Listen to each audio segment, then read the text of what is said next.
So, some of y'all were here in previous weeks, and some of you were not. So, I kind of did like a brief little summary in this little worksheet because I know we talked about a lot of things that's going to be hard to catch up on. Anybody who was here for the first one,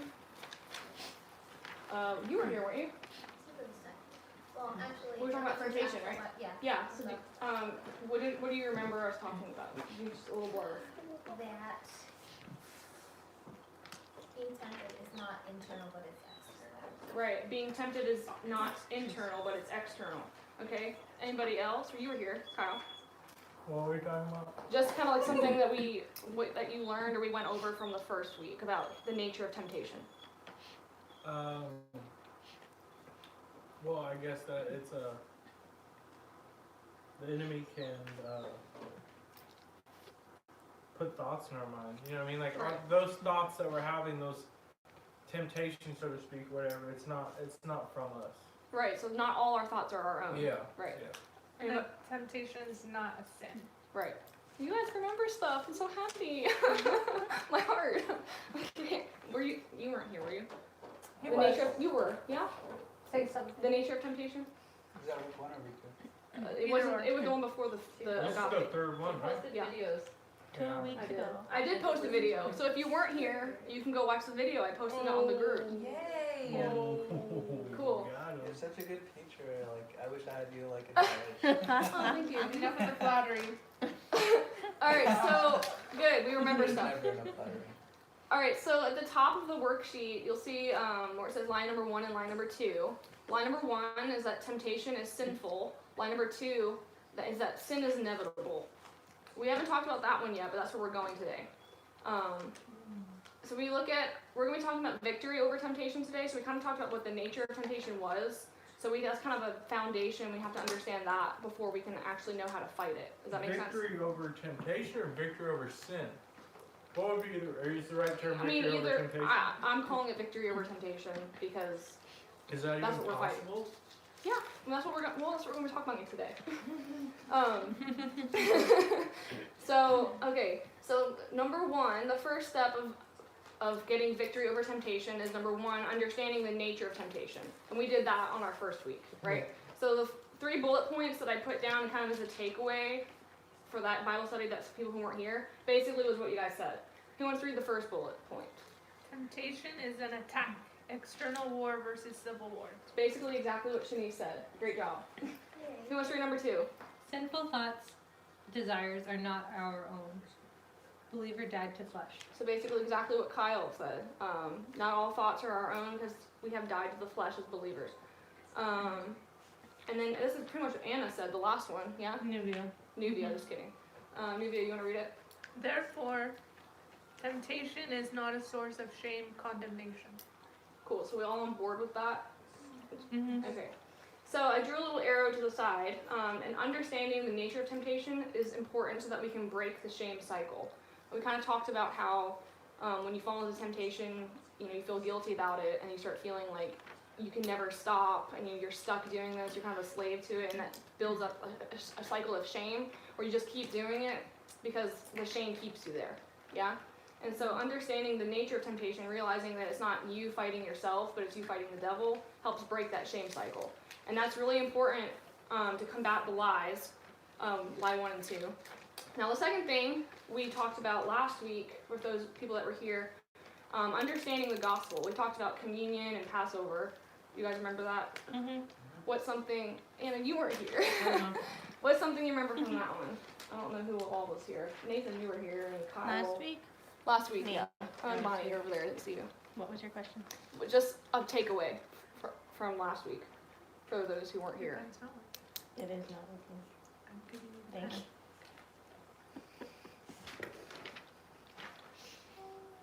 Just for someone who wasn't here, like, Oh, what was the takeaway from last just to take something you remember we talked about.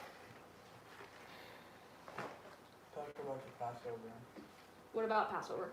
and how you have to sacrifice the lamb and put the blood and soul together. Right, so that represents what? Good. Yeah, the blood represents forgiveness, right? Yeah. Who remembers anything else?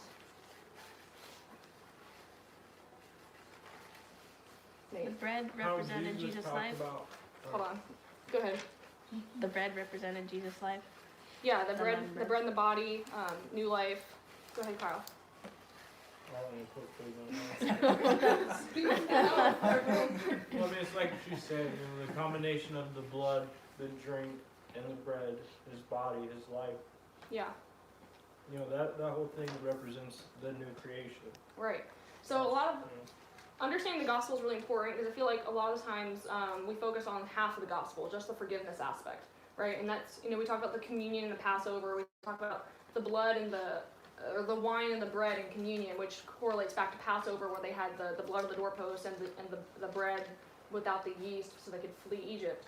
And the blood we know represents forgiveness and grace, and the bread and the body, which we talked about last week, represents like transformation and new life, right? So this understanding of the gospel is really important for a little arrow over to the cloud that says knowing that sin is not inevitable, and that's what we're going to talk about today.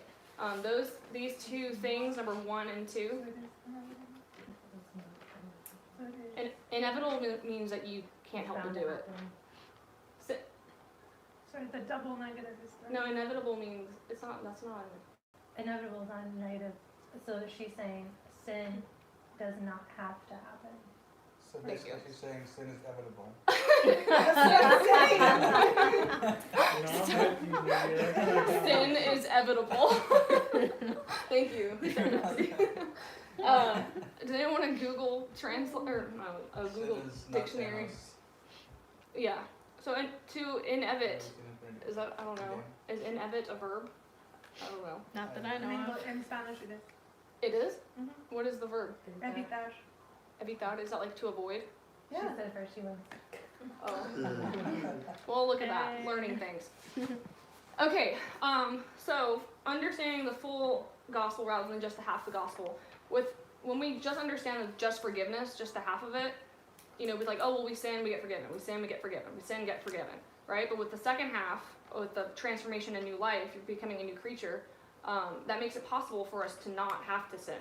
Right? So this is something that I believed all my life, is that we just kind of like are going to be bound to like sin and fall in temptation all our lives until one day we go to heaven.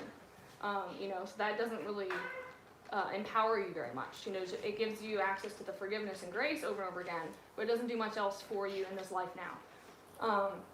And the result of these two lies, number 1 and 2 at the top, temptation is sinful and sin is inevitable, is that the result is that you're going to remain trapped in slavery to sin. Because if you believe it's sinful and that sin is inevitable, then you have no escape. There's no recourse for you, right? Now the truth is that temptation is inevitable, right? We live in a simple world, and we're gonna get attacked. We're in spiritual warfare. We're gonna get hit by stuff all the time. So we can't avoid temptation, but that doesn't mean that's not the same thing as sin, right? We've established that. Okay, so now we're getting into today that we kind of covered to catch up people who maybe not have been here. All right, so let's look at point number 1 here under sin is not inevitable. Can someone look up John 8:11? I got it. She doesn't. She's looking for it. I got to looking it up. John 8, I'll say. Okay. Shall I read it? Read it loud and proud. When I find it? I'm gonna find it before you. 8:11. Yes, ma'am. And it says, can you drag it out? Okay. She said, "No one, Lord." And Jesus said, "Neither do I condemn you. Go, and from now on sin no more." Right, so who's he talking to? We know the story. Mary Magdalene, right? So up until this very point, what has she been doing with her life? Yes, sinning. But like literally, like up to this very second, like she's been living, like doing like simple things, living a simple life, right? And then Jesus tells her, go and sin no more, right? Would Jesus give us a commandment if it wasn't possible for us to keep it? Like, Well, you can like kind of battle that one right there. Yeah, I feel like that's debatable. Yeah. But I get what you're trying to say. Yeah, same here. How is it debatable? Well, the 10 Commandments could not be followed. Well, When? Jesus had to come and die yeah, because of that. Old Covenant. Okay, commandments in general, I will say, by us, our strength is impossible Right. But with Christ, all things are possible. So me, if Jesus says, Kyle, go sin no more, that's literally impossible. It's only through Christ. Right, yeah, that's, yeah. That's even. I'm that assuming is that we're all possible. talking about believers, like born again believers. Well- With, other, yes, you would not be possible. If I'm putting my life according to, like you said, yeah, believer, no, there is no sin because Jesus is not sin. And that's my life now. But talking about like me, Kyle, oh yeah, sin, I will sin again. You know what I'm saying? If I'm basing it on me. Yeah, well, hopefully we're not basing it on just Yeah. us. Yeah. Were you gonna say something, Anna? Well, I was gonna say, I don't think he asks you to do anything that's not possible, but he might ask you to do something he doesn't actually want you to do. What?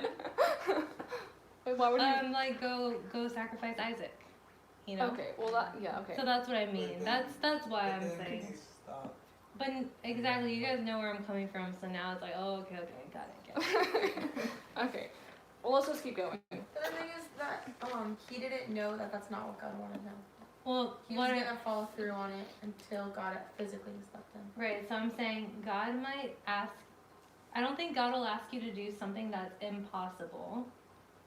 But I do think he might tell you to do something that he doesn't want you to do later on, if that makes any sense. But that's not something to get worried about. Right, or- yeah. Or waste your time thinking about. What So about he that does verse? want you to sin again. Shut up, Steve. Okay, what about that verse that says, shoot, I don't know it off the top of my head where it's at, but it's like, you will not put you through any temptation beyond what you can bear. 1 Corinthians 10:13. Is that really what it is? Yeah. Oh, cool. Well, you want to read it? Pull it up? Yeah, sure. No temptation. That used to be my favorite. Actually, I think that yeah, it's on the list. it's on my list. Yeah. My bad. You want to read it? No. Oh, it's on the list. Look it up. I got it right here. Go ahead, Kyle. Wait, it's 1 Corinthians 10:13, right? Yes. Okay, it says, the temptations in your life are no different from what others experience, and God is faithful. He will not allow the temptation to be more than you can stand. When you're tempted, He will show you a way out so that you can endure. Yeah, so that's all really encouraging and really good news. Really like where it says He will show you the way to avoid it. So like it's showing us that sinning isn't always like necessarily going to happen. It can be, it's not inevitable, right? You can find a way out. Let's go into the point number 2. Who wants to read? Well, Galatians 5:16. Who wants to take that? So I say, walk by the Spirit, and you will not gratify the desires of the flesh. Can you read that a little bit louder? So I say, walk by the Spirit, and you will not gratify the desires of the flesh. Amen. So I just want to pause right there. How do you guys feel about that verse? I feel good about it. Why do you feel good about it? I think he's right. Well, I'm glad you think the Bible is right.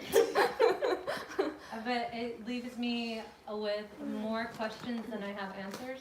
Such as? Well, You're welcome. I realized, like, okay, well, now I need to learn how to walk by the Spirit, which is okay. I mean, he's pointing me in the direction to go. Awesome. And then making distinctions between spirit and flesh, and yeah, I just got a lot of questions. That's good. Yeah. Anybody else have any feelings about this verse? I think last time I was here, we said that desires, we can replace that with temptation. Yeah, I mean, desires, thoughts, feelings, those are all Yeah. generally, So if you read it that way, it says you will not gratify the temptation of the flesh. that's a great point of view. Because that threw me off last time, because desires, like, in my head, it's just, like, always coming from me. It's Yeah. what I like, it's what I enjoy. Not But if I they're change sinful. But if I change it to temptation, then I don't have a problem with it anymore. Yeah. But Well, I mean, there's desires- different, we use desire to kind of like mean a lot of different things in Right. English. Like, I'd be like, I desire ice cream right now. It's kind of like the word love. We use that to mean a lot of different stuff too. Like, I love my dog versus I love color purple. But it's different. Yeah. Like, I could desire, like, some chips right now, but I could also be like, man, I'm really desiring to go, like, make out with someone that I shouldn't be. You know what I mean? Like, those are two different things. Like, one's a sinful thing, one's just a personal preference. I think more importantly, you should look at the difference between spirit and flesh, because you can have the same exact action, but you can have a spirit understanding of it, like the spirit of the law, versus like the fleshly. Because I don't want this verse to make us think that a lot of things in this world are bad, and you shouldn't even go there. They have When there are a potential lot of of the heart, things yeah. are beautiful, and it just depends on where you're coming, what angle are you coming at Right. it from? Yeah. Well, yeah, the heart is always the most important thing. Who wants to read the next one? 1 John 5:18. Read it loud, Stephen. We know that whoever is born of God does not sin. But he who is born of God keeps himself, and the wicked one does not touch him. Sweet. But he who is born of God keeps himself. Can you tell me the What verse? verse is that again? First, it's written down. 1 John 5:18. 5:18. Yeah. Yeah, I didn't get to read first round. You post things so late. I usually post days in advance. That's my like the bad. I'm just giving you a hard The time. student who's like, are we gonna have the quiz before class is over? Okay, cool. 1 We know John. that everyone has symbols. Can you read it again for me? Yeah, read it loud. Whoever's reading it, read it loud. We know that whoever is born of God does not sin, but he who has been born of God keeps himself, and the wicked one does not touch him. What about thoughts about that verse? Is the he that they're referring to Jesus? Sorry, No. I'll let you go. Sorry, I have my back to y'all, but you know. We're doing a Bible study. Let me, to be honest, like when I first read these verses, like back when I didn't understand like this whole nature of temptation stuff, I hated these verses. Like, I hated them, and I'm not gonna lie to you, like because they would like condemn me. You know, be like, well, obviously I'm not saved because I'm giving into sin, I'm falling into temptation. You know what I'm saying? It's like if you're walking by the Spirit, you won't gratify the desires of the flesh. I'm like, well, I must not be walking in the Spirit. I must not have the Spirit. You know what I'm saying? So I hated these verses because I always like felt super like condemned by them because like I was trying so hard, you know, to not, and I kept falling into it over and over again. But that's because I was looking at these verses like in the wrong way. I wrote down promise versus mandate. If you look at them like it's a command, like God's saying like you better not gratify the desires of the flesh. Like that's one way to look at it. The other way to look at it is like it's a promise. It's like saying when you walk by the Spirit, like you won't gratify the desires of the flesh. Not like you better not, but like you're saying you won't. You know, and like that was really encouraging to me. And when I started understanding more of the stuff, like understanding that like it's not me fighting against myself, and that there's no shame in temptation, and that temptation isn't itself a sin. Like I started finding victory more and more, like being able to resist temptation and not getting sucked into it over and over again, and finding that these promises were being held true, and then it wasn't like, you know, written to like beat me over the head with the Bible, but it was meant to like encourage me and like tell me like you don't have to keep you've been set free from slavery, like you're not tied to this anymore. Right, and I also think like there's a difference between like when you felt that way, like you would want to like do it out of guilt and not because of the relationship. Like the other way is like you have a relationship with God and because you love Him, and He's like so like instilled in you, like you're gonna do it just because of like the relationship. Yeah, it's Because of the guilt factor. exactly. It's like if you're married as a wife, do you like make sure you clean the house and make dinner and do all the laundry because you're afraid your husband's gonna be mad at you if you don't? Or do you do all those things because you love him so much and like you just want to do something nice? You know what I mean? Right, It's like you're saying the behavior is the same, but the heart's different, right, Anna? Yeah. So the behavior itself isn't like the issue. the issue. Yeah, it's where your heart is behind it. There was one more verse we didn't get Two to. thoughts before we go to the next. No, go ahead. So I think the he that is Jesus that he's talking about. So we know that everyone who has been born of God does not keep on sinning, which goes with the point that we're trying to make on you don't have to keep sinning. But he who was born of God protects him. Jesus. Oh, yes. Yeah, that's Yeah. And then my second thought was, I see it more, not, what were the two words you used, mandate and what?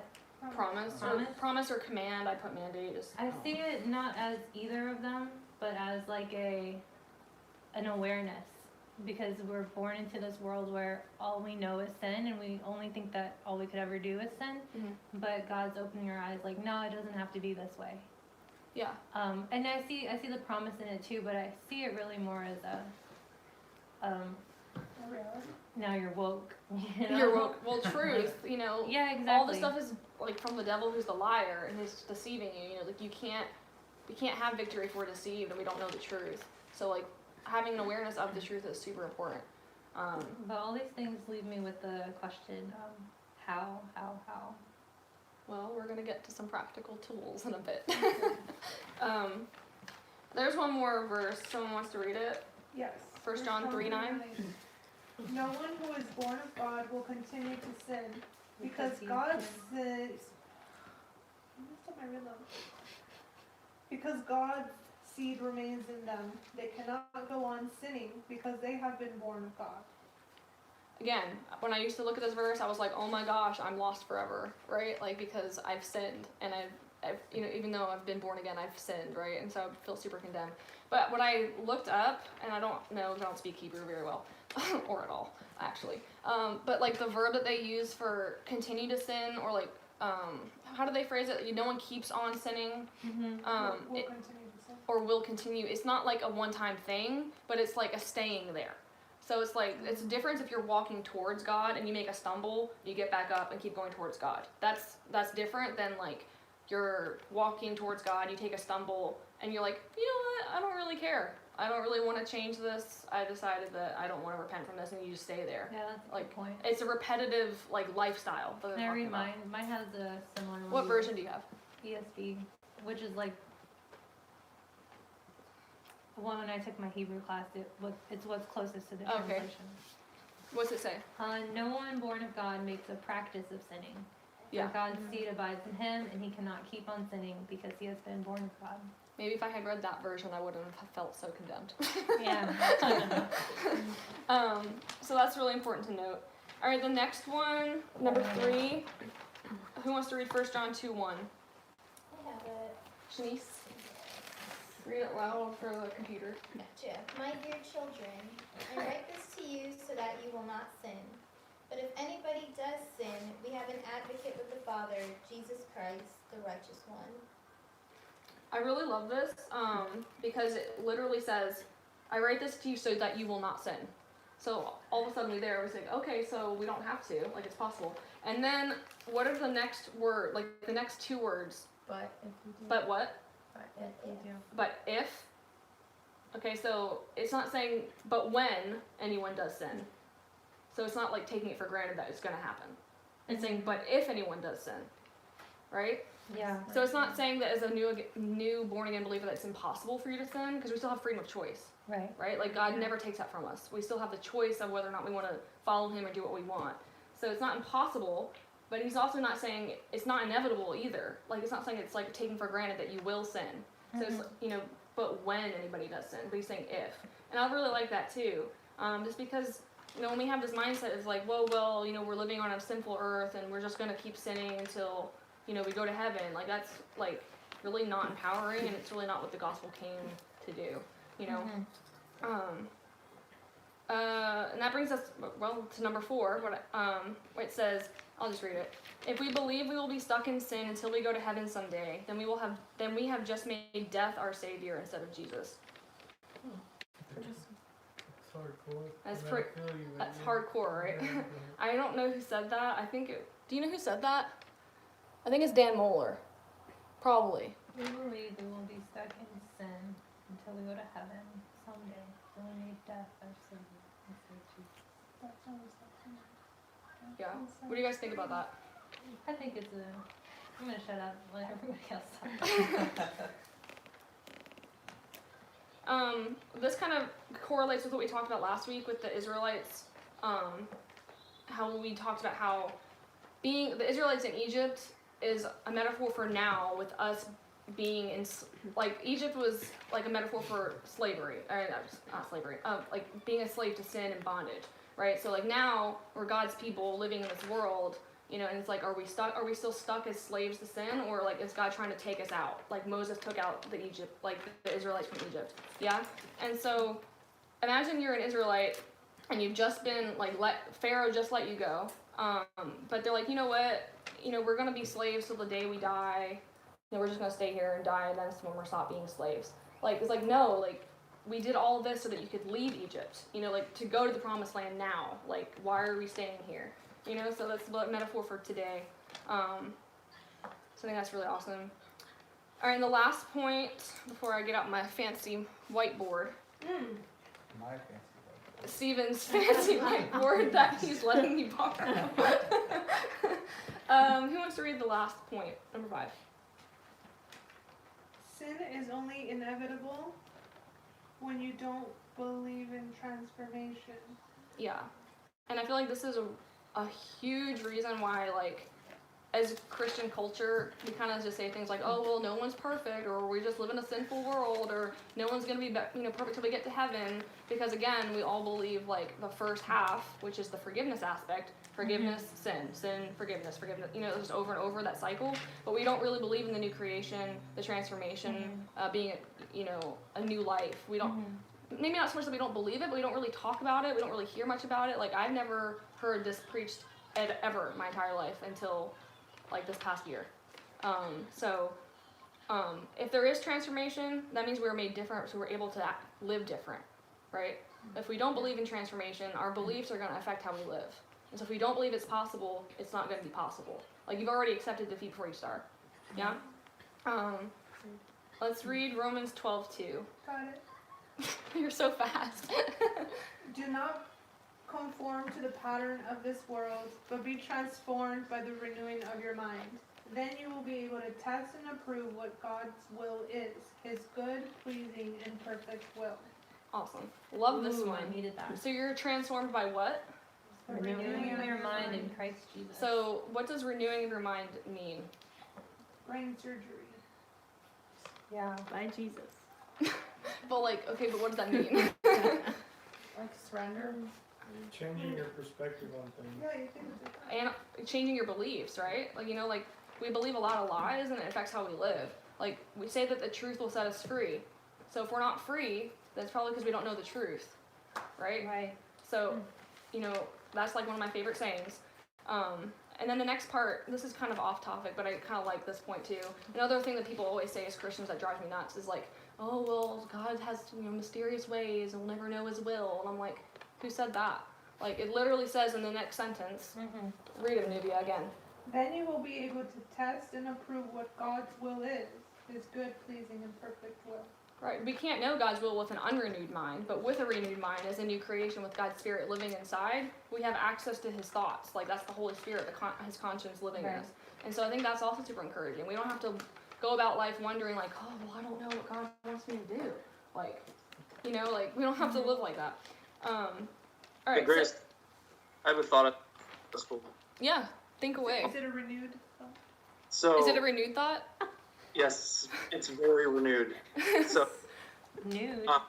on the topic of transformation, so there are, I use the ESV as well. There's 2 places in the ESV New Testament that the word transformed appears. One of them you guys just looked at. It's Romans 12:2. The other is 2 Corinthians 3:18. And it's a pretty amazing section. Not going to like talk at length of all of it, but Paul is contrasting the old and new covenants. He's contrasting what he calls the ministry of condemnation with the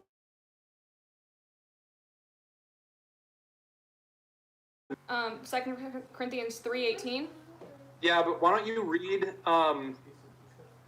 My version. starting at verse 12 to the end of the chapter. Okay, I'll read it real quick. Therefore, since we have such a hope, we are very bold. We are not like Moses, who would put a veil over his face to prevent the Israelites from seeing the end of what was passing away. But their minds were made dull, for to this day the same veil remains when the old covenant is read. Ooh, I felt that just now. It has not been removed because only in Christ is it taken away. Even to this day, when Moses is read, a veil covers their hearts. But whenever anyone turns to the Lord, the veil is taken away. Now the Lord is the Spirit, and where the Spirit of the Lord is, there is freedom. And we all, who with unveiled face contemplate the Lord's glory, are being transformed into his image with ever-increasing glory, which comes from the Lord, who is the Spirit. Yeah, so pretty amazing. And I mean, we could talk about that verse alone for like an hour. Main take verse was that? 2 Corinthians 3, 12 through 18. You want to be transformed? 2 things the Bible says. Change the way you think and behold the glory of the Lord. In other words, focus on the person of Jesus, who he is in you, who you are in him. Just soak in his nature, in his word, in his presence, and change the way you think. That will lead to transformation. Yeah, by beholding we become changed. Isn't that a verse too? Nope, that's Ellen White. Whatever. Same thing. I looked it up the other day. Same thing. SDA shout out. I'm just kidding.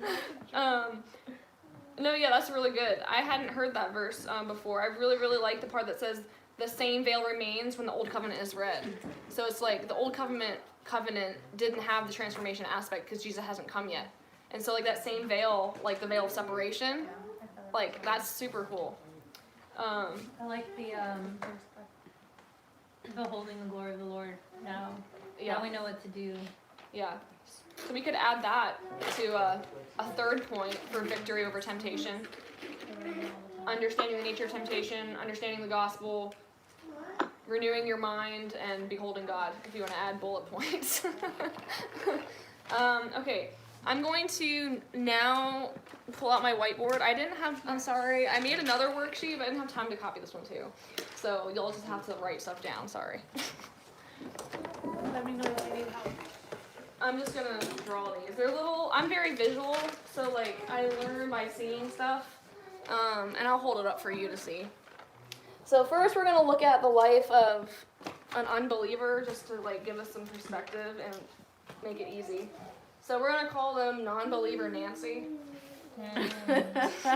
just so they have characters. I'll flip it over to you guys to see too. I just need to write on it real quick.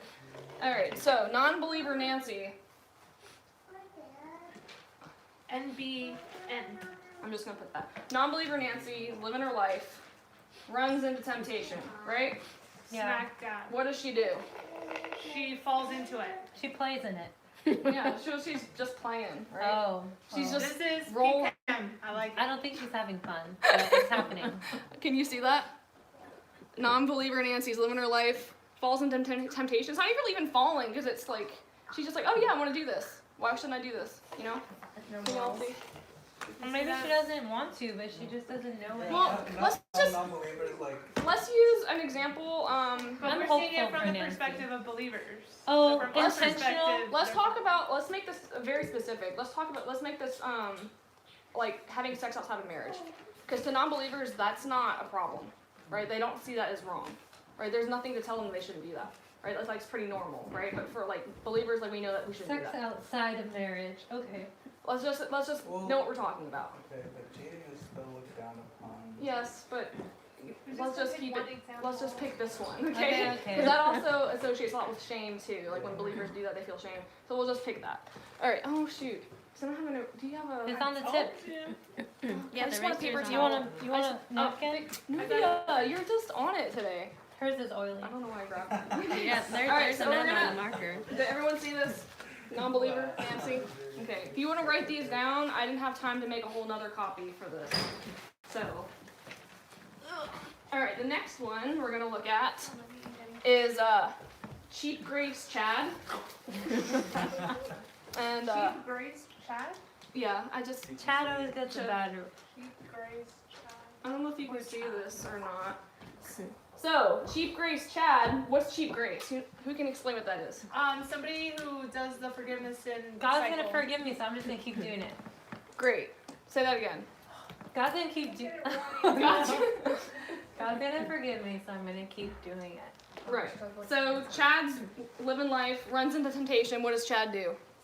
He prays He goes up. to temptation. He goes He up. prays for forgiveness and then Down he is just doing the temptation, up is not doing the temptation. He's going down. He's going down. So he sees Baby, He sees are you Nancy. Down. Chad runs into Nancy, No, they run into that at the end. and they decide to get it on, right? I'm more concerned about them. Let's not tease them. Okay, so Chad runs into Nancy, and they do the little horizontal shuffle, right? So what does Chad do? Yikes. Can you guys see? No graphic description. That's not graphic. All right, what's going through Chad's mind right now? Down here. This is down is doing. He's like, He's like, I'm gonna be up there in a minute. It's like, oh, it's fine. God, forgive me, Yeah, right? there's a ladder right God forgave me, and so I'm fine. Like, you know, Life- I could just say sorry. Like, you know, God's, you know, cheap grace, right? yeah. Cheap grace is like it doesn't require anything of you. He's still missing Don't something. bro. What? Don't judge me, bro. Yeah, don't judge. Oh gosh, yes, that's exactly what they say. All right.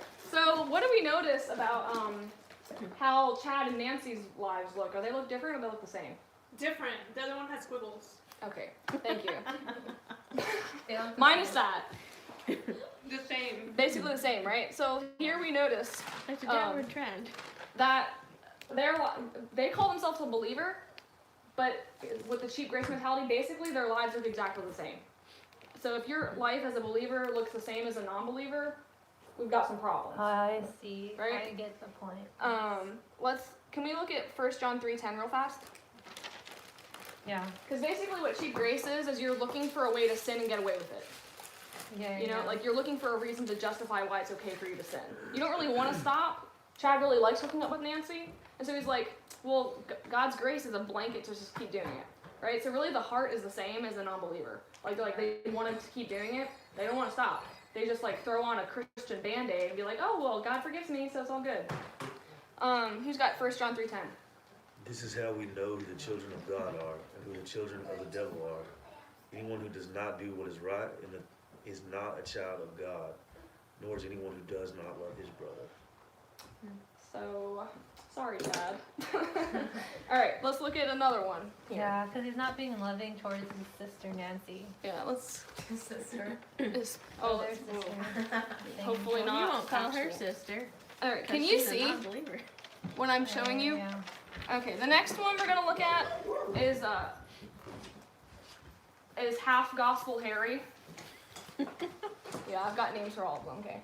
I feel like he's very similar to Chad. The next person's gonna be like asshole Anna. Excuse your language. All right, half gospel Harry. I'm gonna draw like a half of a cross here. I'm judging you hard. All right, so half gospel Harry has two possible outcomes. So in the first example, we'll show him falling into temptation. So he's living his life, falls into temptation. What's he thinking right here? Like, does he want to do I it? can't help it. This is who I am. He's weighing Yeah. the pros and cons. This is my nature. Yeah, he doesn't really want to, but he feels like And he feels Ah. super guilty. he probably thinks he's fighting against himself, right? So when you're feeling Sit shameful, over here. yeah, come sit Yeah, over come sit over here. Why did you sit behind the board? Why did the board sit in front of me? When you believe you're fighting against yourself, That's why my back's turning. It just, you guys got it. No, I'm fine. No, I'm fine. all right. Oh, what's going on? She's playing with Legos. Okay. Joe Alright, likes so them. half gospel Harry, what's going through his mind? You said something. Guilty. He's feeling guilty, so he doesn't want to do it. So in that way, he's different from Chad. He's not looking for a way to sin and get He's away with saying it. I'm not strong enough. He's not strong enough. He feels like he's fighting against himself. Right? Right? Okay, so he might waffle for a little bit, Ooh. but then he's gonna fall into temptation. Flip floppy. Right? So then, after he falls, he doesn't stay there because he's not, Complacent. he doesn't want to do it. Like he's trying to not. So he slowly makes his trip back upwards, right? How does he make his trip upwards? Is it right away or does it take a while because you have to fight against guilt and everything and shit? I don't know. Probably gradual. So since you're you making explained steps it like based that. off of works and good deeds and trying to like muster up Go some back willpower. down. So that's what half gospel Harry looks like. We on board with that? Mm-hmm. I really resonate with this. This is my entire life. Does anybody else resonate with this? Like you have ups and downs and ups Oh and yeah, downs. for sure. All right, so this is where we're at with half gospel Harry. Good. Okay. Next one we're gonna look at. Same guy, half gospel Harry, but this time he's not gonna fall. We're rooting for him. So he's living his life, runs into temptation because we don't always give in, right? Like sometimes we make it through. But what do you make it through based upon with only understanding half the gospel? My willpower. Willpower, right? But it's like, oh my gosh, you feel like you're like dangling from like a cliff with your hands, or you're just waiting for your grip strength to give out, right? Yeah. So like, strife. So you maintain, but you're like, you just know that eventually you're gonna like wear down and like go down. Mhm. Yeah. Mhm. So this is half gospel Harry without falling. Waffling. This is waffle pantsing. That's his favorite. Working out, that's trying to eat healthy. But eventually at some point, he's gonna fall, right? Be alive. Oh. Yeah, because your grip strength eventually wears out. He said he wasn't gonna fall. You promised. I'm sorry. He made it a while. You know, Not see? ready for this. Half gospel Harry. All right. Next one we're gonna look at is all right. Here's what we're gonna look at next, and this is why Longer and longer. it will actually. It'll get really complicated here in a second. And here's why this is such a problem. The reason why the half gospel is so dangerous is because sometimes it can lead to what I'm about to draw next. Half of the gospel can sometimes lead to cheap grace, where someone gets so frustrated with constantly falling over and over again that they're tired of feeling like guilty and shameful, and they just like become apathetic and stop caring. That's why this is so dangerous. Like half of the truth is still a lie, you know, and like living in a lie, like it always results in bad things. So I'm gonna draw this one.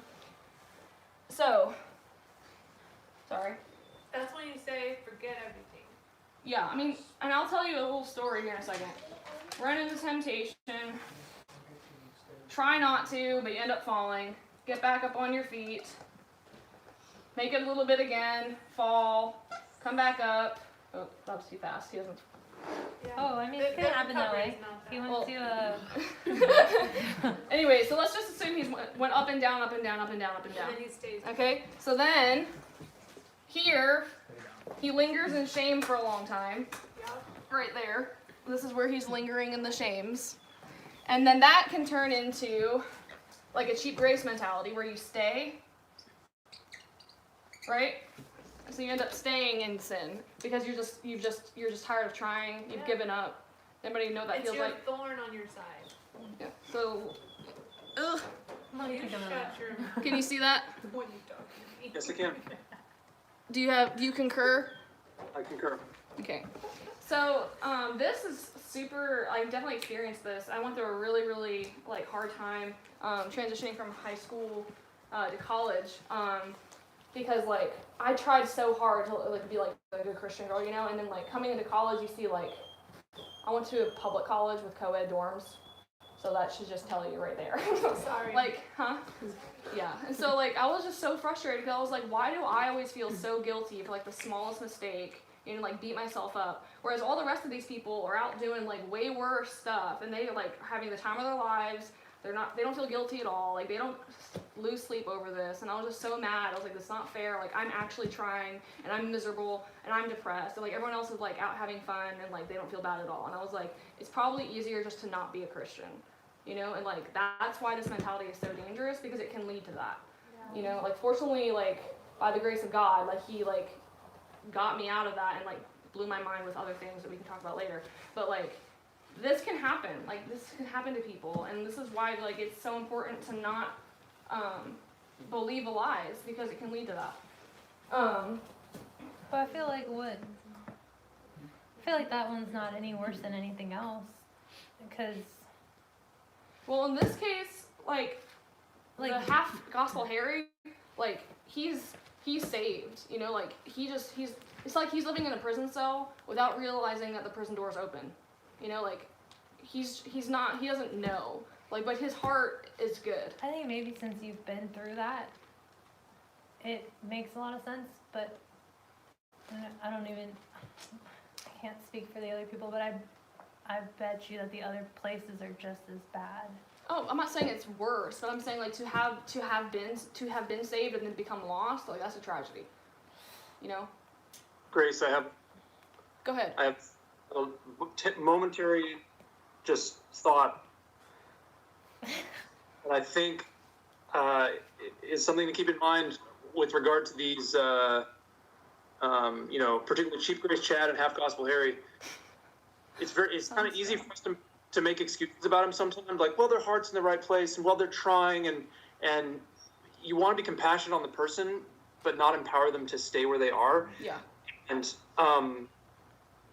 the letters, the words of Jesus in Revelation, sometimes we forget that Jesus actually says a lot in Revelation. Like, he's talking to these early churches, and his words are tense. And he is not okay with people just chilling in the shallow end, playing around with sin. Like, he's really intense. So I'm not going to waste any more time from your presentation here, but I encourage you guys, if you No, haven't- please, this is not my presentation. This is a discussion. No, I encourage you guys, if you haven't taken the time to read through like Revelation 1 through 3, because it's intense. And Is that's this where the he horses? well, that's later. But this is where he talks about things like not being lukewarm, you know? Laodicea. All churches. Yeah, his letters to the churches, exactly. And at the end of every one, he says, to the one who conquers, to the one who overcomes, I will give. And then he, it's something very beautiful that he'll give them. But like, he refers to churches as, and like wrong ways of thinking as like the place where Satan dwells, and like Well, the he's the synagogue deceiver. of Yeah.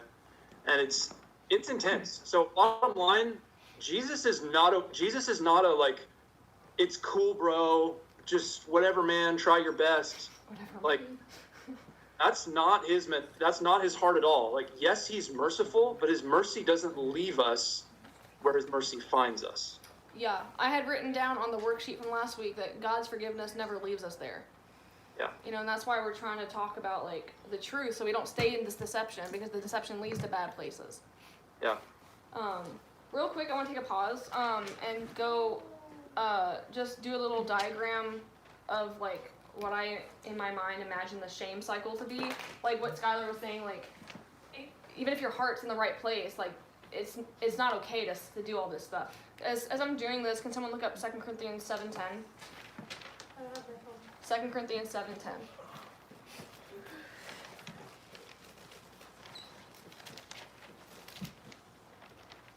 Seven, 10. Yeah. Alright.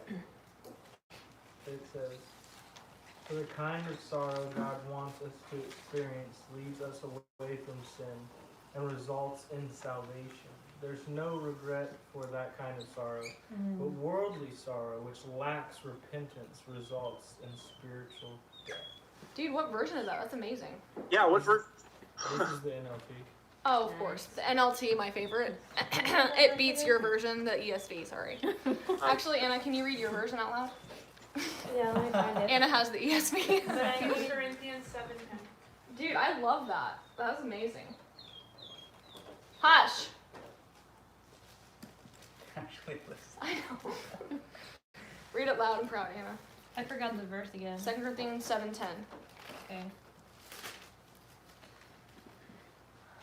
For godly grief produces a repentance that leads to salvation without regret, whereas worldly grief produces death. Okay, cool. Yeah, that's good. Yeah, I really like that because I feel like it's contrasting like guilt and shame in a way. Like guilt is like saying, oh man, like I messed up, I shouldn't have done that, right? And you're like, okay, we'll do better next time. But you're not like feeling like overwhelmed in shame and like feeling like you're a terrible person. Like the shame and guilt are two different things. Guilt says that you did bad, whereas shame says I am bad, right?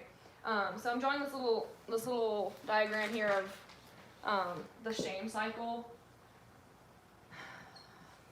And so I'm gonna aim it this way first, and then I'll aim it, okay, so the shame cycle, you're living life, you run into temptation, right? You end up falling. And after the fall, you feel super shame, right? You never really go back up to where you were because now you have shame holding you down. So now this is your new level of where you're at. I will show it to them in a second.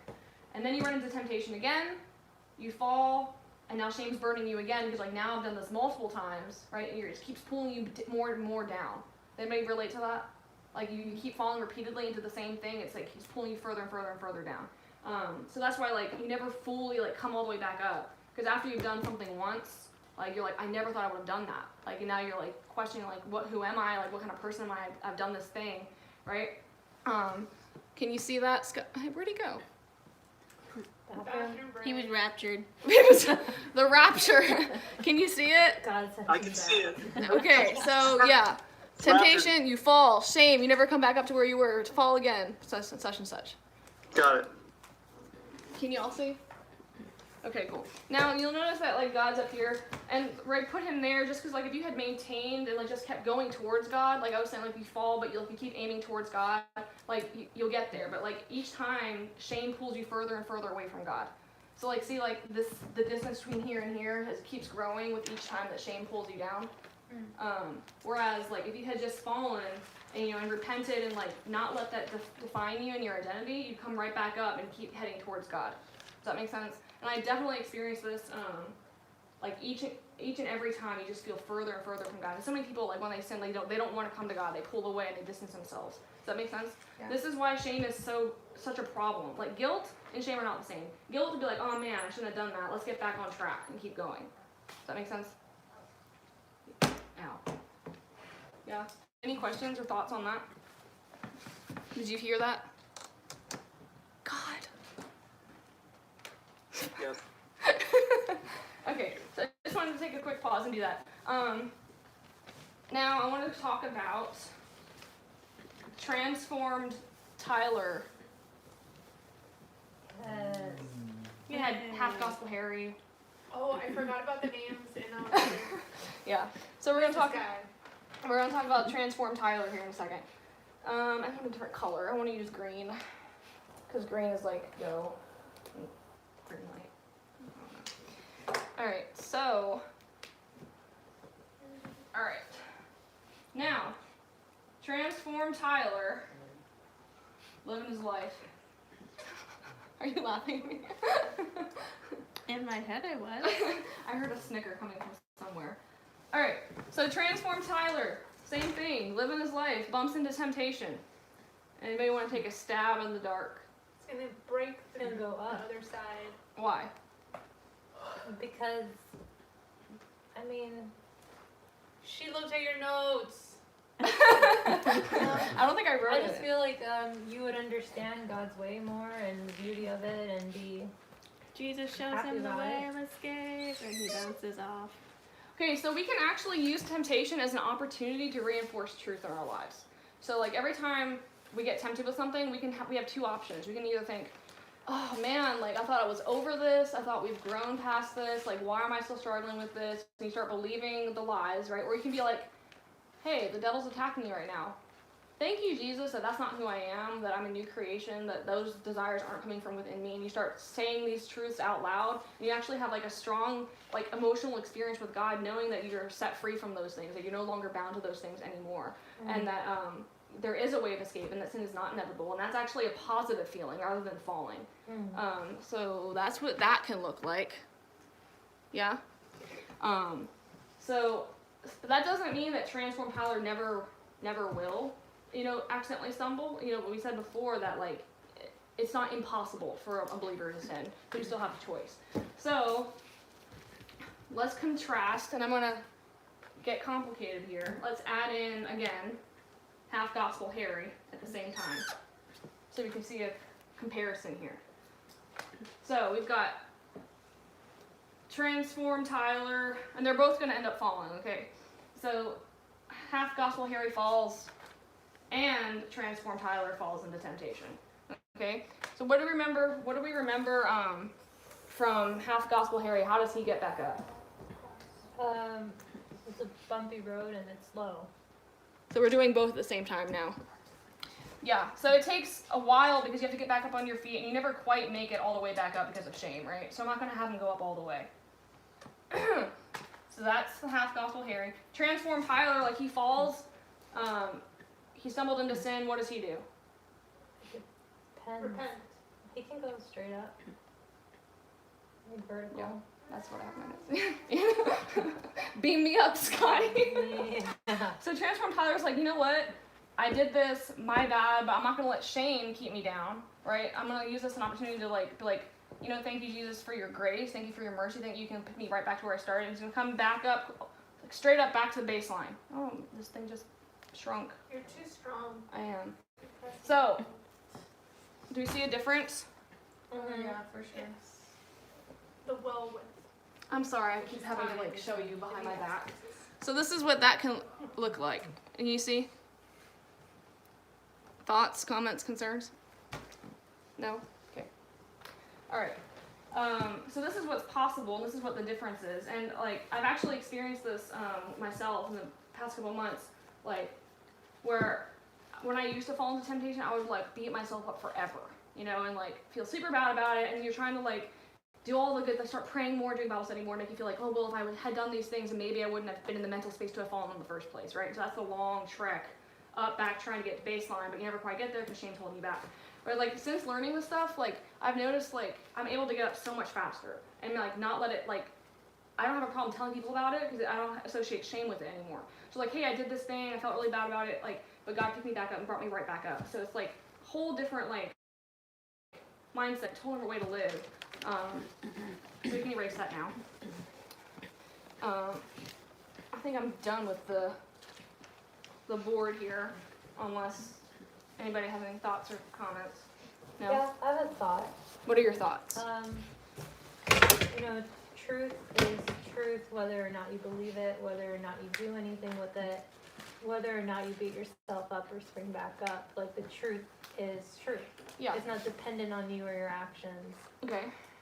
And yeah, so I think that's beautiful. God is God, no matter who we are or what we do. And so then why don't we use that to our advantage? But yeah, why don't we use that to our advantage instead of beating ourselves up, you know?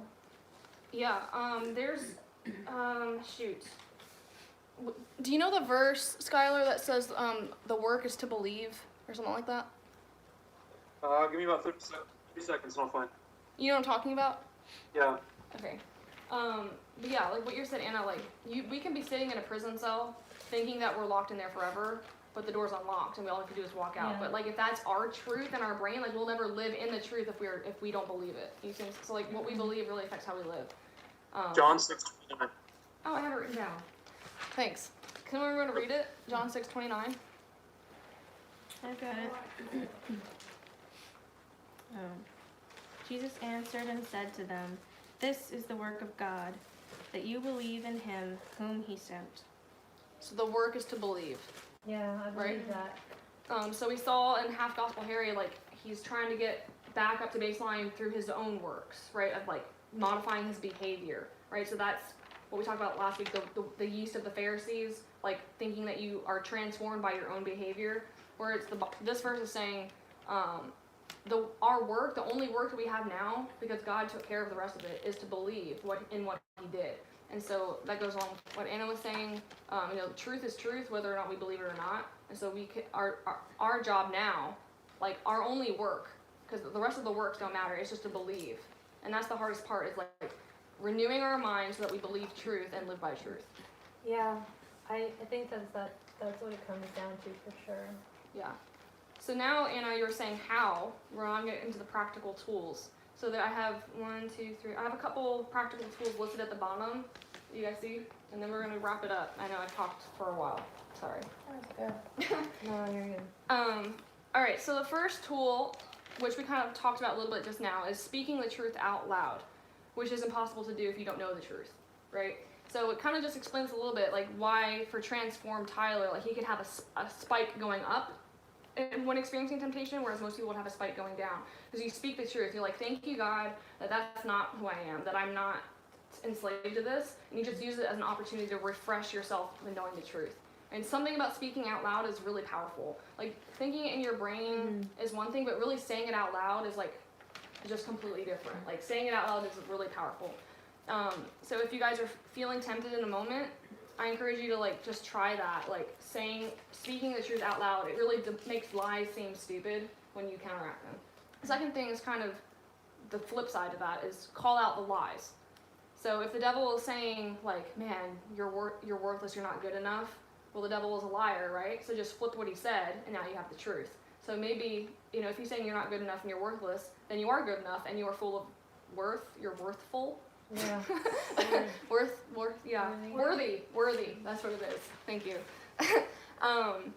so I know, like, for me, like, some of the lies that go through my mind would be like, oh, well, you've already done this once, so you might as well just do it again. What difference does it make? You know, it's not like you're pure and clean out anyways. You know what I mean? And those are lies. And so it's like, no, like, I've been born again. God's forgiven me. He's made me a new creation. I am clean. I am pure. Like, speaking truth and calling out the lies, right? And saying out loud, like, reinforces it to yourself and, like, takes away a lot of the lie's power. This third one, and this one's super important, is accountability. And this one is impossible if you have not broken the shame cycle. Because if I'm feeling super icky and gross about like what I've done and I'm embarrassed for anybody to know, I'm not gonna come to Anna and tell her about what I'm feeling right now. Like, because I don't want anyone to know. Like, shame makes you want to hide, right? Like Adam and Eve, what did they do when they sinned? They hid, right? So like, you cannot seek accountability if you have not broken the shame cycle. Which is why, like, that's on Little Cloud. Breaking the shame cycle is part of one of the things to finding victory over temptation. Do you mind if I tell a story with you? You do mind or you don't mind? No, tell it. Okay. So a couple months ago, I was feeling like super tempted. Like, it like came out of nowhere, and I was like, what the heck? Where did this come from? Like, I thought I was good. Like, I haven't experienced this in a really long time. Like, why am I feeling this? And I was like, you know, I was crying out to God. I was like, God, I literally thought we had dealt with this a long time ago. Like, why is this coming up? And I was starting to feel like super like I was feeling I was like holding on with willpower, like I was gonna break, right? And I was like, God, I thought you said that, you know, whenever temptation came, that you would provide a way out. Well, where's my way out? And then I literally felt God tell me, like, you need to call Anna now. And I was like, I don't want to tell her. He's like, you need to call Anna now. And I was like, oh God. And so I reached out to Anna and told her what I was feeling and like what I was thinking. And like immediately it just sounded super stupid. Like, when you try to explain to someone like the dumb thing that you're wanting to do, it sounds really dumb. You're like, oh yeah, it sounds really stupid. But like when you're feeling it inside, like it can feel a lot bigger. Does that make sense? Mm-hmm. And then your friend can remind you, like, hey, remember when you did this before and this happened, or you felt this in this way and it didn't work out. You know what I'm saying? Like, can help you. And like some Bible verse that's saying like 2 are stronger than 1, you know, a 3 braided cord is whatever, you know what I'm talking about. So accountability is super, super important. And so like if you're ever feeling like in the moment, like you feel like, oh my gosh, I might break, I don't think I can withstand this, like reach out to somebody. Like if you don't have anyone to reach out to, like contact me. Like I don't care. Like find somebody who you can reach out to, because like it makes a huge difference. It really does. Like me and Anna laughed about it for like a long time afterwards. We're like, oh, that was really tough. Yeah. The next one is distraction. So like this one is important because like a lot of it's in the mind, right? Temptation's in the mind, right? You have these thoughts, you're like, oh, struggling with stuff that's going on in your head. Telling yourself to just stop thinking about it isn't gonna work. Like if you're trying to say to someone like, don't think about a blue spotted elephant, you probably just thought about a blue spotted elephant, right? Like saying stop thinking about something is not gonna help you stop thinking about it. So if you're thinking about like, oh man, I really want to do this, don't think about it, don't think about it, don't think about it. Like, it's not going to work. You got to focus on something else, right? And, like, why fight a fight if you don't have to? Like, if you can just win by avoiding it, or, like, just thinking about something else, like, why stay there and wrestle something if you don't have to, you know? Just to prove you can. Yeah, I mean, sure. And this might sound super churchy. I mean, this is just what I found really helps me, is, like, I find that like it's impossible to focus on more than one thing at the same time when I'm trying to memorize something. Like I'm trying to recite something from memory. Like all my attention is like on trying to remember, like to recite that thing, right? So like one of the things I started doing was actually with Skylar, we started memorizing the book of Colossians, like the entire thing. We never made it past chapter 2, but the point is like trying to memorize like a chunk, like a whole chapter is like involves your entire brain. Like start saying it out loud, like just do verse by verse, and like eventually they'll start memorizing. Like it was like when I would start having these thoughts I didn't want to have, I would just start reciting chapter 1 of Colossians, and like I could not think about anything else because it's so much and it takes up your entire brain. And that serves 2 purposes. Number 1, it's completely distracting, so that's good. You could pick anything. But number 2, like you're putting the word into your brain, which is super helpful. Like because like sometimes like when I would be going through stuff, like little verses from Colossians would poke out to me, like in just daily life, and it would like really help me in that moment. So, like I said, it sounds really churchy to say you should study and memorize scripture, but like, it doesn't have to be that. You can find something else. Sing a song, watch a Netflix episode, you know, like whatever. Find something that works for you. And then the last two are kind of the same, but a little different. Number one, the first thing is identify your triggers. So like, and this is true, like we're creatures of habit, so like in a lot of times we won't sin in one scenario, but we will if we're in another scenario. Like I'm just gonna use alcohol for example. That's not whatever. Like we wouldn't necessarily go out drinking like in your house, but if you're out with a bunch of friends at like a club late at night, you know, at a rave, like you're more likely to do that there. You see what I'm saying? So like understanding like your own personal triggers is like, okay, I'm most tempted to do this, this, and this when I'm either here or doing this or with these people. Like doing like a self-awareness, recognizing like, okay, like these are the things I struggle with, and these are like the most times that I find that I fall into them. I found it very helpful to like write them down. Write them down. Yeah, writing is great. I love writing. Like writing's the best. And you can post them somewhere. If you write it and like post it, like it's constantly like in your face. You see it over and over again. Yeah. Can you guys think of any specific triggers? Or I don't know if you guys want to share that. One-on-one with a guy late at night. There you go. Perfect. When the moon is out. Sitting in front of the bonfire.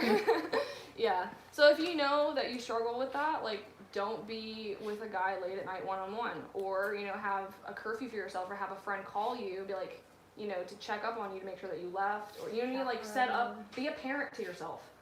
You know what I mean? Like you don't want to sin, you don't want to do this thing, right? Because you know how you feel when you do it. You want to put up blockades to get there. And that goes with the last one. Avoid the triggers that you've identified, and then set boundaries. So like boundaries, people generally don't like that. People think boundaries and they hear, oh gosh, like rules, like, you know, parents giving their kids like, oh, you can't do this, you can't do that. And it's like, people think boundaries take away freedom, but in reality, boundaries are what gives you freedom. Yeah. So like think of an alcoholic, for example. Like when you're an alcoholic, an alcoholic can't stop drinking even if they want to, because they're literally addicted. Like they can't stop, right? Like they literally cannot stop. And so like even in, like my uncle, I had an uncle who was like literally addicted to alcohol. He was crying, he wanted to stop because it was ruining his life, but he just couldn't stop. And that's what being enslaved to sin is. Like you can't stop even when you want to. Where was I going with that? Oh, so boundaries. So, you know, after he, you know, started getting over being an alcoholic, he had to set up boundaries for himself. It's like, I will not go to this part of the grocery store where they sell alcohol. I won't even walk by, because I know if I walk by, I'm going to be tempted to get some. You know, like I will not go to this bar, even if my friends are all going, because I don't want to be around it, right? And so one person will be like, oh, well, you've got too many rules, man. Like, you're setting up all these boundaries. Like, just live, you know, have freedom. And it's like, no, he's living in freedom apart from being enslaved to alcohol because of the boundaries he set up. And so, like, that, you know, that works well perfectly with, like, with romantic relationships. A lot of people be like, Grace, why don't you, you know, like you said, like, be one-on-one with a guy late at night? Like, why do you gotta make so many rules and be so strict? It's like, they think that the boundaries and the rules take away from your freedom, but in fact, those boundaries are set up so that you can live in freedom and not be enslaved to that sin. Does that make sense? So it's a completely different mindset about looking at what boundaries are. Like, a lot of kids get upset at their parents because they set up boundaries, but it's like so that you can remain living in freedom. Like, why don't they let you go ride in the car with someone who's a reckless driver? Because they don't want you to get in a car accident and become paralyzed, live in a wheelchair the rest of your life. Well, that's not free. You know, like, that's an extreme example. But does that make sense? I think a big part of that, for me, in my life personally, and this again is just me, it's more so in my past experience with, and I'm just saying, a lot of you know, I guess it's not all of you, but the drugs and alcohol in my life, it's not boundaries that changed me, it's my way of thinking that changed. Yeah. And that has allowed me to walk in freedom in that area. Mm-hmm. And that right there is a miracle on its own. Mm-hmm. I'm serious. It really, truly is. It's insane how my way of thinking is just different. Mm-hmm. You know, and there's still areas that I struggle with now, not in the drugs and alcohol by the grace of God, but there's still things, and it's my way of thinking. And that's what I'm praying now in my life. God, help me, because I know this is not healthy. I know this is not right. But there's something wrong with my thought process still that I think it's okay to do. Right. And I fall still. Mm-hmm. You know what I mean? And then there's that guilt or shame or whatever attached to it, you know. But I know that true repentance has not taken place in my life, you know what I mean, in certain areas. And like that's just it's my way of thinking. Yeah, well, renewed thinking is exactly what I was trying to get to, Yeah. the whole point. Like Romans 12:2, you are transformed by renewing of your mind. Yeah. But even people with renewed minds and like a correct way of thinking can still set up boundaries to avoid scenarios in which they'd be likely to encounter temptation. Yeah. Like why combat, or like why come face to face with temptation if you can avoid it? Yeah. Like why set yourself up at all? Like, you know, like that saying, like stay as far away from the fire rather than go as close to the fire as you can get, you know? Someone want to read? Yeah. So, something I've found to be really helpful that kind of undergirds all of these practical things we've been talking about. I've noticed sometimes in my own thoughts, and definitely often in the words of other Christians, we have a real tendency to talk about ourselves as separate from God. We have a tendency to think about God as up there or out there, or just sort of this, mist around us, and we're sort of doing our own thing, right? We even use words, and I've used them myself. We talk about, well, me and my own strength, and me apart from God. But there's no such thing, theologically, spiritually, in all reality. There's no such thing anymore as me and my own strength, or you and your own strength. Like, we are united with the person of God. There's a passage I just looked up a few minutes ago, if I can find it again in my Bible. This is 2 Corinthians 13:5. It says, examine yourselves to see whether you are in the faith. Test yourselves. Or do you not realize this about yourselves, that Jesus Christ is in you? Question mark. Do you not realize this about yourselves? And so, like, when we're going through life and being confronted with trials and temptations and things like this, the equation is very different if it's me down here trying to do the right thing to please God who's up there somewhere, than if it's me united with God who lives inside me, walking through life with him. And then I ask myself, which way is he going? I'm going to go where he's going. Because I can say something like, well, I'm going to drink or sleep around or watch porn and, quote, be a Christian. But I can't say that I'm going to do those things while I'm following Jesus. Because Jesus isn't going that way. If I'm going to follow Jesus, that means going where he's going. And we're united with him, not separate, guys. Anybody thoughts about that? Yeah.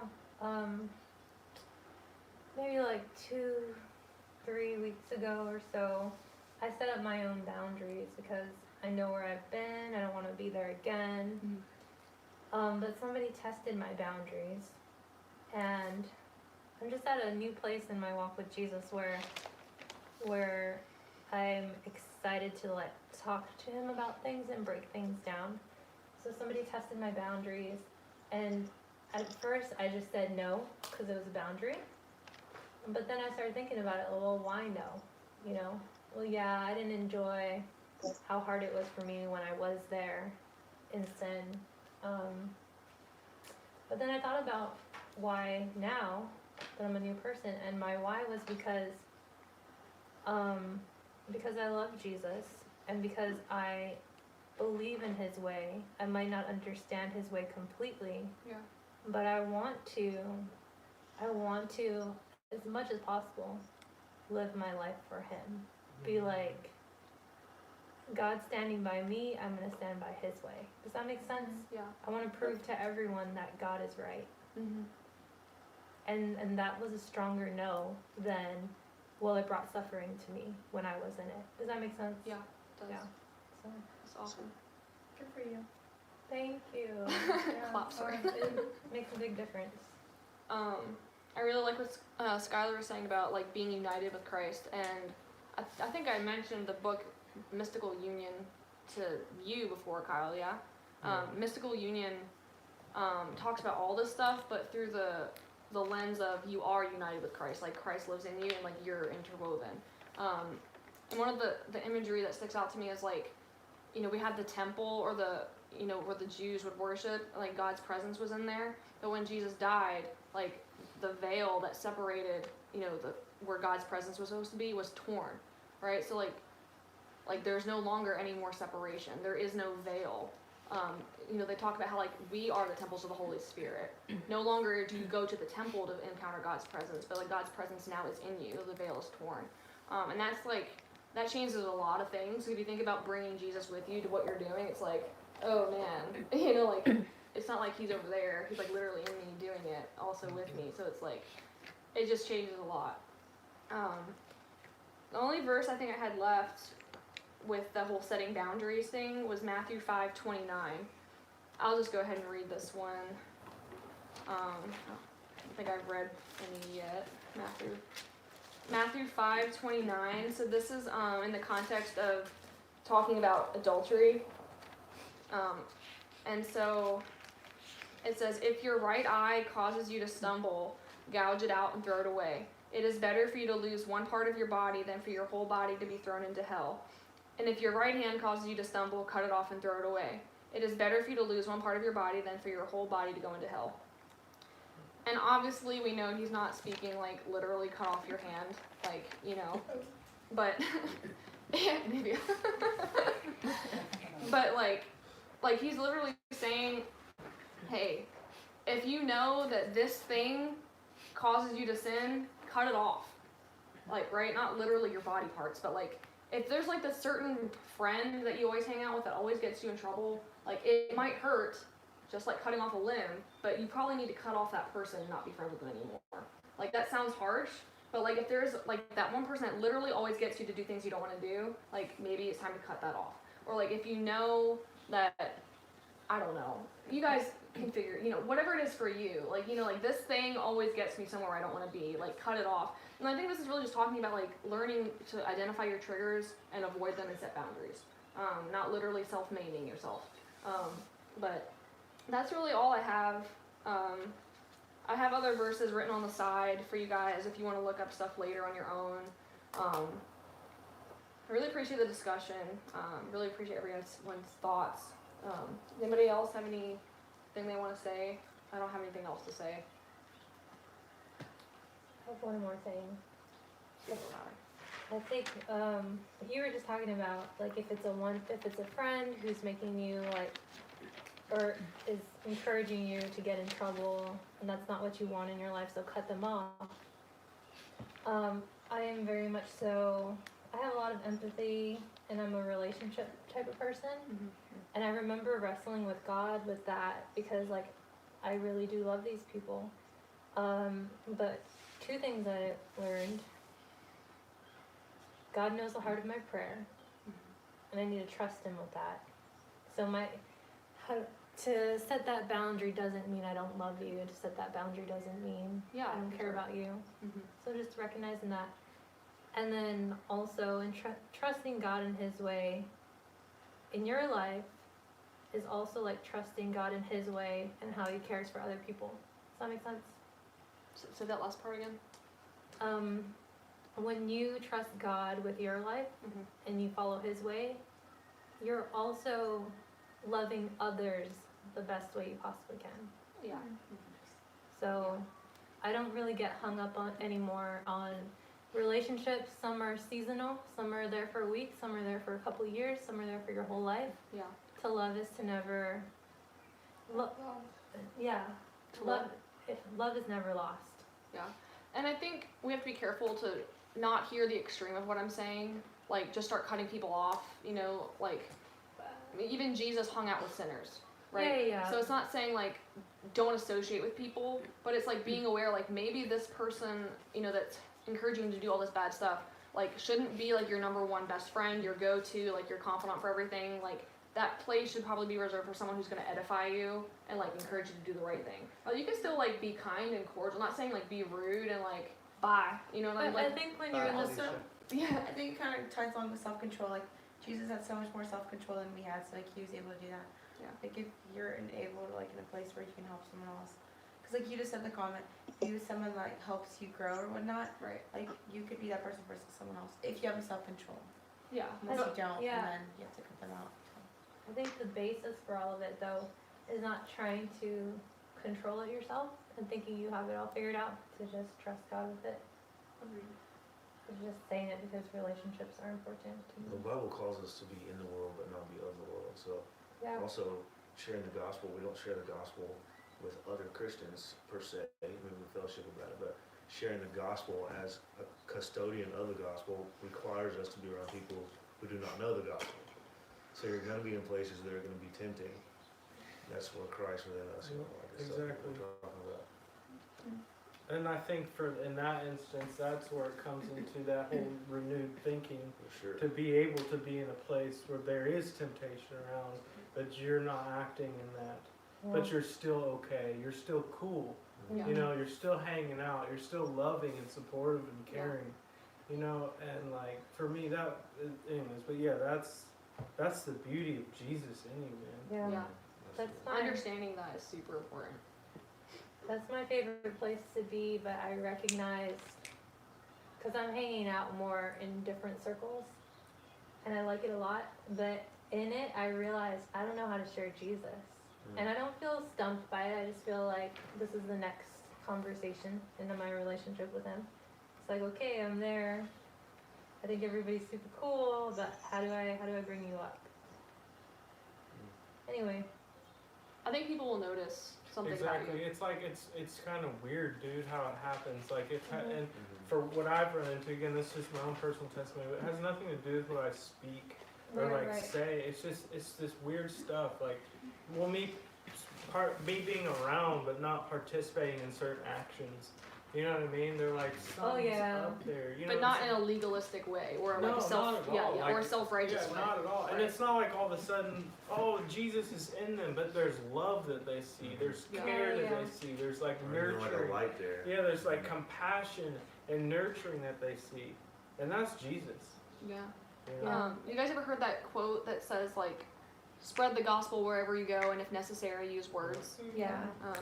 I want to share a quick like little testimony, and I hate telling things like this in public because it makes me feel like I'm bragging, but that's not what I'm trying to do. So, so like what Anna was saying, like hanging out with people, not knowing how to share Jesus. So there's this family that I work for. Do home health nursing, whatever, and they know I'm a Christian. I mean, because my car. I mean, Yeah. I drive to their house in my car, and my car says like all this God stuff on it written in like marker, and so like they see it and they know. And I'm sure they've seen me out with my Bible like at their house several times. But I've never talked to them about it because, like, first of all, it's like a work relationship. You know, like they're kind of my boss, but not really, so it'd be weird. But also I know that they're hardcore atheist, and like I'm just like I don't really want to go there, and like you know. But anyways, there was the mom, and she had a boyfriend, and the boyfriend is also super hardcore atheist, and he didn't know me, but he came to the house and he saw my car and was just like, ugh, one of those, you know, because like he saw like all the Jesus stuff everywhere, and he came to the mom who's his girlfriend, and was like, ugh, like who's that nurse or something like that. And she went up to him and was like, you be nice to her, like she's the best kind of Christian, she's not judgy, she's just super loving without being all up in your face. And I was just like super taken aback because I was like struggling and feeling really down on myself for like not doing anything.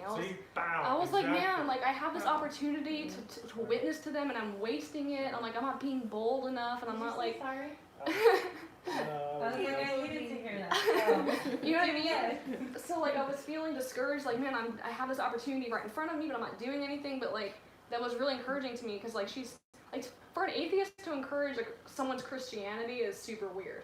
Like when do you ever hear that? Like, because you were encouraging her life and not even well, knowing. I didn't know. Like that's what I'm yeah, saying. but like Jesus does this yeah, stuff. yeah. That's nothing to do with us. That's why I was sharing this Yeah, because that's like that what's up, really dude. touched me. I was like, Yeah. you know, for an atheist to say like that's the best kind of Christian there is, I was like, holy crap! Like I didn't even know what to do. Like I didn't even know what to say. I was like,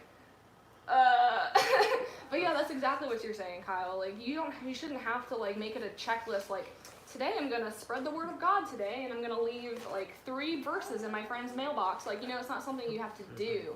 Like, I used to do that as a kid. That's why I say this. Because I used to be like, I'm gonna spread the word of God today, and like put Bible verses on my neighbors' mailboxes. They got mad, but yeah. So like the point is like to encourage you, Anna. Like you might not even realize the effect that you're having. It's super encouraging Because you already. can't not. Like, with God's living in you, you can't not manifest it. Amen, You know? So, yeah. It's wild, man. It's awesome. That's Yeah. like that's why the gospel is such a scandal. Like, Jesus didn't. It was like Jesus didn't get killed because he was saying like, oh, you know, there's forgiveness. Like, yeah, we know they did sacrifices over and over again. Like they know that God forgives them. But it was the transformation and the being united with Christ part that were like, that's blasphemy, and that's why they killed him. You know. So, anyways. Yeah. That's why they will kill us. Do you have any last thoughts? Not if we kill them first. No. Amen. Somebody needs All right, I'm gonna intervention. shut this off. I don't know how to make this stop. How do you make this stop?